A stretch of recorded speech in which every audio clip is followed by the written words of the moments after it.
Hello, everyone. So my name is Dylan. I'm a postdoc in Tim Miller's group, and today I'm going to talk about some of the work that I've been doing trying to protect motor neurons by blocking some small RNA molecules that I'll describe.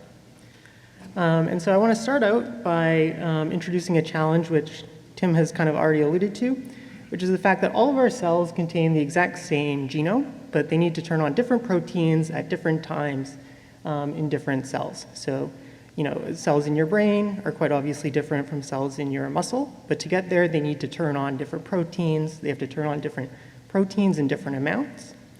And so to do this, basically we start with DNA. We generate this messenger RNA, which then gets translated into protein. And so this entire process of going from DNA to RNA to protein is what we refer to as gene expression. So how a gene gets expressed and turned into a protein.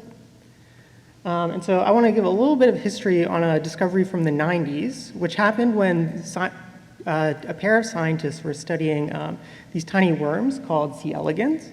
And basically, they were just trying to figure out why do some of these worms develop differently than others. And they found this one gene called LIN4. It's not really important. But when they went through and they characterized these genes, it was really shocking because it turned out that this gene actually didn't produce a protein. It produced a really tiny RNA molecule whose function was actually to shut off another gene. And so at the time, people didn't really know what to make of this. But this turned out to be a really groundbreaking discovery because it was the first example of a completely new type of gene called a microRNA.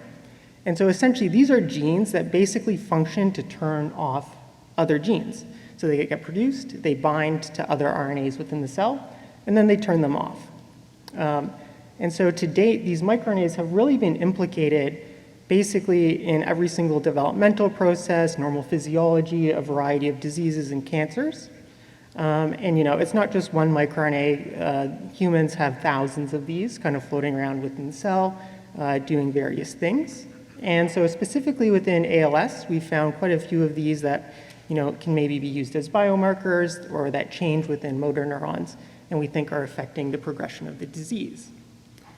And so within the lab, something that I've really been working on for the last few years is developing drugs that we can actually use to basically sponge microRNAs that we think are harmful.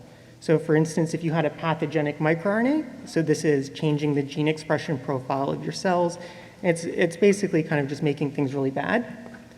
And so what we do is we introduce these antisense oligonucleotide drugs, similar to tofersen, but in this case, they're actually functioning a little bit different. We had to do some different work to kind of optimize them, figure out how they're working.